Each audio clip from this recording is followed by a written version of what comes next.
ወዳጄ ይላል ሰው ማን እንደሆነ ልንገርህ ይልና ሸምበቆ ታውቃለህ አለ። ከቃሉ ጋር ናችሁ? ሸምበቆ ተደግፈ ዳገት አትወጣም።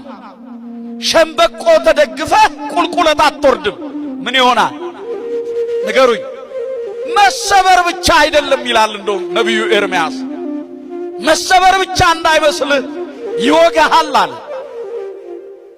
መውጋት ብቻ አይደለም እጅህን ምን ይለዋል? ያደማሃል።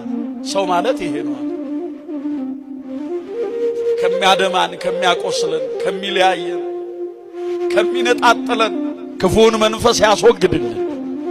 ስለዚህ እምነት በእግዚአብሔር ይሆን ዘንድ ዛሬ ላንተ የነገርኩህ እግዚአብሔር ከሚገኝባቸው መንገዶች መካከል አንዱ እምነት ነው።